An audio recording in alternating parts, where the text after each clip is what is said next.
the pleasure of being with the NBA's favorite mom, Oh, well, thank you. Thank you. Miss Wanda. Always amazing to see you.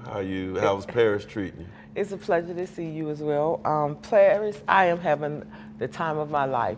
We haven't visited everything that we had planned to visit, but the visit has been spectacular just the same. What has been the best place you visited in Paris so far? Yesterday, we were down near the Eiffel Tower, and we were able to go on this raised platform and see the Eiffel Tower almost like I could touch it, I felt like. And so that was wonderful. Then we went to the Louis store, and I was... You lost your mind, didn't you? Well, not quite. I've been in it too long for that, but I couldn't believe how wonderful that store was, how many different products they had, and so it was a joy just to be in the space and see so many customers coming in. But so far, that's been it. And I must say that we have just randomly stopped at restaurants or cafes, and the food has been, bon appetit. Okay. You hear that French mom? I've learned a few words here and there. You know, I'm gonna take you back. Okay. Me and you go back. Yeah, we go back, way back. When Kevin said you were the real MVP, I don't want to make you cry. We're not gonna start the tears. It's too soon. Yeah, like how life-changing was that for you? Because I feel like it kind of put you on a world platform where like everybody knows you now. It did. It changed in two ways. Because at that age, as a mom, you have an adult child at that age, you don't always know that they get it. But that speech let me know that he got it and he understood why I was the type of mother that I was, why I was so present and engaging and somewhat hovering, because I wanted the best for my sons. And so that was one thing that changed, because then I rested and settled and then he got it. And that brings a mother joy. But then the platform that put me on alongside of him really changed my life. People wanted to know what it was that you did as a mom to raise such a wonderful young man. And so I began to speak. And so that's where my speaking platform began right after that. Yeah. And you mentioned about how you were present and could be considered hovering, but there's no rule book to parenthood, right? Exactly. So how did you know how to manage fostering all that talent, when to step in, when to let Kevin be Kevin? How did you manage all of that? Well, I'm still having a hard time letting him just be Kevin without, in his space. But early on, I knew, I remembered what my mother instilled in me, and she instilled the values of hard work and sacrifice. She did not teach me how to be ambitious and to follow my dreams, because she didn't do that. She didn't have the opportunity to do that. And she, like me, was a teenage mom. And so I took from that and I built upon that, and I wanted to see different in my children. And so I was strategic about the plans that I wanted for them. Not necessarily for him to be a professional basketball player, but I wanted to instill pursuing something that you were passionate about. And that took planning, that took dedication and foresight.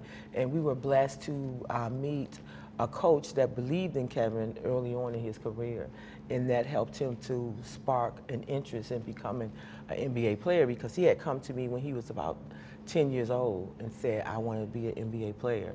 And the combination of the two, encompassed by our faith, the rest is history. I think Mama Durant kind of just happened naturally.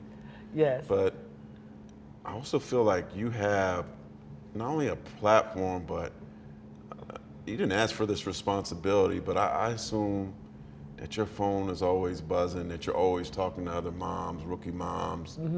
Yeah. Do you bear that responsibility, and do you have a lot of those conversations with them? I do. I bear it along with other well-known and less-known mothers. Lucille O'Neal and Ray Allen's mom, Gerald Henderson Jr.'s mom, Patty Hibbert. All of us are a group of women who believe in the sisterhood of the mothers. And we need to be a safe place for the younger mothers to come and vent, because one of the things that I realized is that even though my family and friends may have been along with our journey, they don't understand the intricate details of what it is that we go through. And sometimes they just assume that because our sons are wealthy and are millionaires that we don't have any problems. And so we needed a place to confide and to covet one another where we can be vulnerable and talk about some of the things that we face, and even sharing the joys, because sometimes people can't always take the good time that this lifestyle provides for us without sometimes being envious or jealous. And so just to have a group of mothers to share your life experiences as a mother of a professional basketball player, I hold that dear. And mothers do call me young and old, and I prided myself, and I get emotional about this because whenever they talk to me, it stops with me. I will never share anything that a mom confides in me about. I know you got some stories too. I do. And the thing that I value most about that is that they have never heard me relay their story to anyone. And so I'm grateful that they find a safe place in me, and I understand why they need it and what it's about. Let's swing the momentum a little bit. You mentioned joy. I love communicating joy. What are some of the best moments on this wild, long ride that you've had? Oh, with Kevin? Yeah. Or it can be your me, individual experience. The thing that really, like, all of it brings me joy. All of it, because of my faith. No matter what situation we find ourselves in, there's joy in that for me. But the things that I smile about and make me most happy is when I see my son happy in his accomplishments. When I see how little children are inspired by him, and they kind of clamor to get his autograph and get a picture with him, that makes me smile. What also makes me smile is that the blueprint and the model that I follow for my sons works. And so I'm able to convey that to other parents and say, if you do what I've done, not necessarily for basketball, but for just life in general, it pays off and the dividends are exponential. And so that brings me joy. And then I enjoy being the mother of a professional basketball player. I have a sisterhood, of course. I get to see the greatest basketball players in the world on any given night do their thing at the highest peak and at the highest level. And so that's quite rewarding. And one thing that hit me approximately 3 or 4 months ago is that my son, even though he's amongst the elite players, he is one of a very few players that have been elite from day one. Throughout his entire career. And so that's a blessing. And I'm like, it just kind of struck me like, wow, and so those things bring me joy. It's so many things that bring me joy, so I can't just narrow it down to one thing. One thing I've noticed about him, like he's all-time leading scorer, right? Gets the basketball, someone's gonna break the record. It's about, where does he get this humility from, where he's not pounding his chest? And now he knows he's good. Now he'll tell you. Now he told y'all he Kevin Durant. Yeah, right? So he has that. But Period. Why in this USA basketball do you think he's had so much humility in his journey, in his accomplishments here, and potentially another gold medal? Well, what I think is really his temperament, his personality, and he doesn't play basketball for the accolades, even though the accomplishments and the awards and all the accolades, they come, but that's not really why he plays the game. And so even though I wanted him to shoot, he was passing the ball, and I'm hollering from the stands, shoot it. But, he knows what he's doing, and he'll tell me, Ma, I know what I'm doing. I know what I'm doing. It's not about the accolade or about the accomplishment. It's about ensuring that when I'm on the floor, that I make sure my teammates and I are together. And if that means me passing the ball to an open man, then that's fine. I'm okay with that. And if I don't ever get the highest score, then I'm okay with that as long as we're winning. That's to follow up on that real quick, this whole USA basketball journey for you and him, like what has it meant to the family to go to all these Olympics, to get these gold medals, to have these experiences all over the world? what is, even wearing USA on his jersey, what has that meant to you and the family? To us, is Kevin doing what he's worked so hard to do. Mm-hmm. Our family have seen him work from age 7 when he started playing basketball until age 10 when he committed to basketball. Mm-hmm. And over the years, he missed out on family gatherings and some family vacations because he was at tournaments or he was practicing. And so for us to remember those times, there was a time when he played with a penny, a clothespin, and a Matchbox car in my mother's living room. And I was like, Kevin, what are you doing with this? And he said, I'm creating basketball plays. He would do that for hours and hours. And so these are the things that our intimate family and extended family remembers. And then the community remembers this little lanky kid called Kevin Durant, always on the court, always at the gym, always working out, always dedicating himself. And so when they see the combination of it, it includes being a part of world champions, representing your country. We are more than proud of him. Yeah. Then bringing it back to 7-year-old Kevin, that changed into somebody who was dedicated at 10 years old. What was that turning point? What clicked in him? And who was he watching back then that he wanted to emulate? At that time, what clicked in him was the love for the game. He said he played it, and then he realized that this was something that he loved. Like he loved the camaraderie. He loved the strategic playmaking strategies. He loved all of those things about the game. How intricate and intimate the game was for him.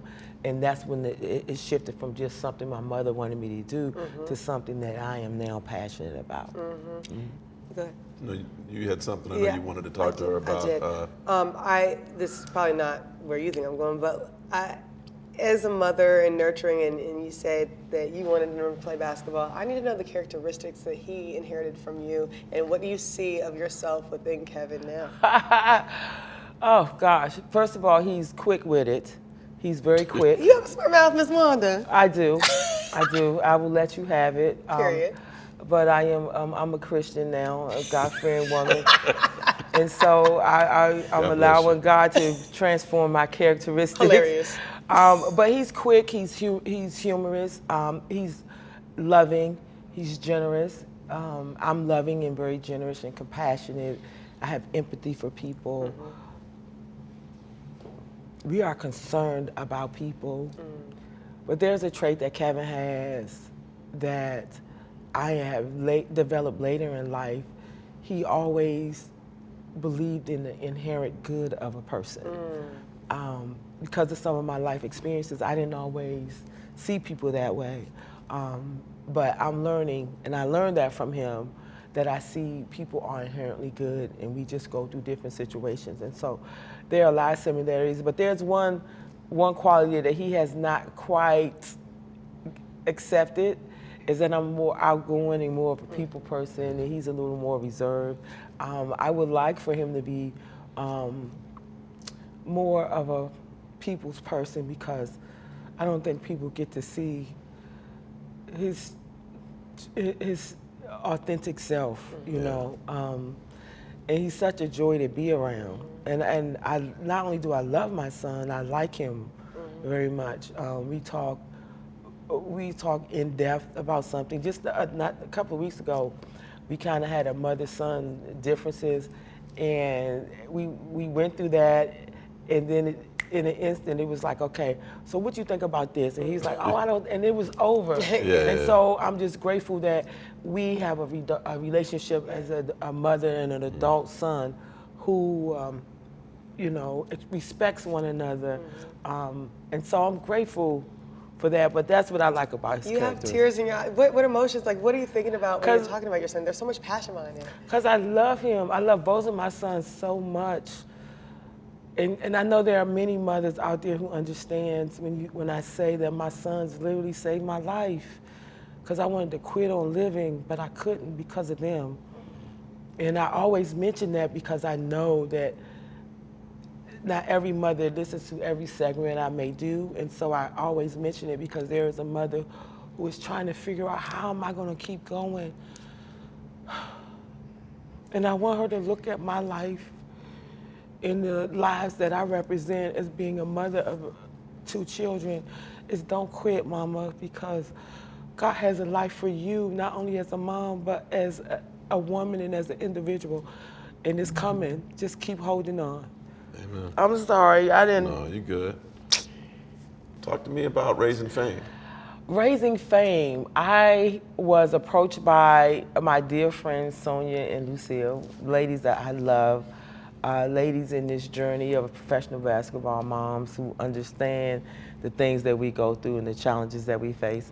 And so they approached me about doing a segment. And I wanted to do it because I wanted to support them, but I was a little apprehensive because Kevin don't really like to do all that. Yeah. And when he said, Mom, if you want me to do it, I'll do it. And I was like, okay, ladies, you better come on to Phoenix before he changes his mind.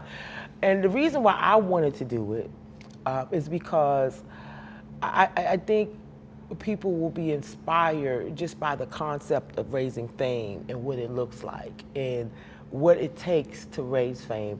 And they may be experiencing raising fame themselves. They're in the midst of the process, but because they see the obstacles and the challenges, they may not think they're in this raising fame process. And so I wanted to be a part of that. And then I also wanted to share the relationship that Kevin and I have as a mother and son in this, and what it looks like from both perspectives, and being an inspiration to many families who will see it, to let them know that just keep going. Because I never thought this would be my life. You know, we knew that Kevin would be a great basketball player, and we knew that he would receive scholarships to high school, to college, and our goal was for him to eventually go to the NBA, but we never thought about everything that has come, that you just can't foresee everything. And so just to be an inspiration, that's why I wanted to do it. Lastly, you're involving yourself in so much, and you're not afraid to let your light shine and be successful. And so, no matter what role you play. Mm-hmm. So what advice do you have for somebody who wants to step into their success? Because success is trauma, right? It can drastically change your life. Yes, so what advice do you have for anybody out there? What I would say first is know why. You know, know why you want success. Because once we know our why, and I had to learn that, my why initially was for my children, but then I had to figure out what my why was for me. But know what your why is, and then develop a plan around your why and pursue it. Just constantly pursue it. And realize that success is not an end game. Success is the process of the journey. And so that's what I would tell them. Let's do it. Let's go. Look, that's a drop mic moment. Thank you very much. Thank you so much.